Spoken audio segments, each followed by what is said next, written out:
직무상 선박 탑승 사망사고와 보험금 지급 분쟁 사례. 안녕하세요.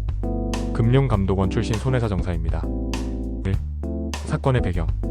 해양경찰관으로 근무하던 피보험자 어씨는 2011년 무배당 플러스 보험에 가입하였다. 해당 계약에는 일반상해 사망 보험금 8천만 원과 후유장애 보험금 3천만 원이 포함되어 있었다.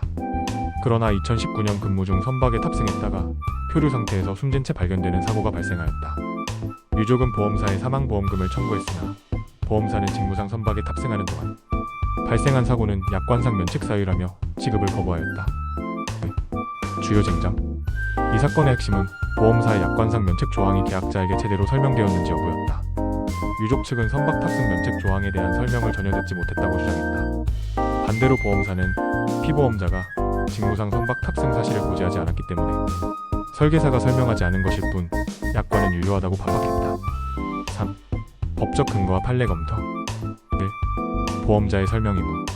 상법 제638조 2.3은 보험자가 계약 체결 시 약관의 중요한 내용을 설명해야 함을 규정하고 있다. 보험업법과 약관의 규제에 관한 법률 역시 보험계약자가 불이익을 받지 않도록 면책 조항 등 중요 사항을 명확히 안내해야 한다고 정하고 있다. 2. 판례 동향.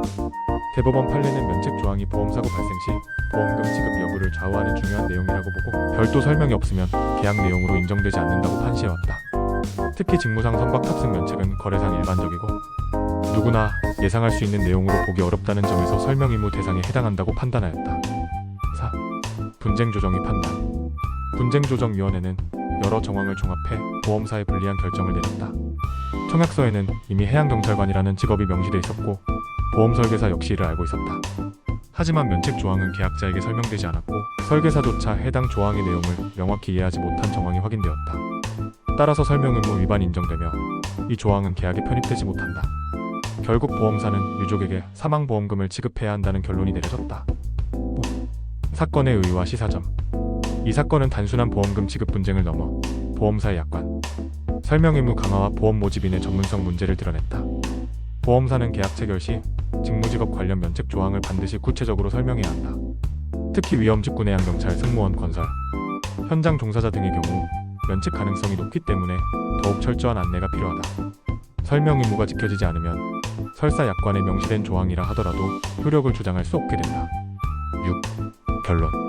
금융분쟁조정위원회는 면책 조항이 설명되지 않았다면 이는 계약 내용으로 인정되지 않는다는 원칙을 다시 확인하였다. 따라서 보험사는 유족에게 사망보험금을 지급할 의무가 있다. 이번 결정은 유사한 직무 관련 면책 분쟁에서 중요한 선례로 작용할 것으로 보인다. 손해사정사무소 가온이었습니다. 감사합니다.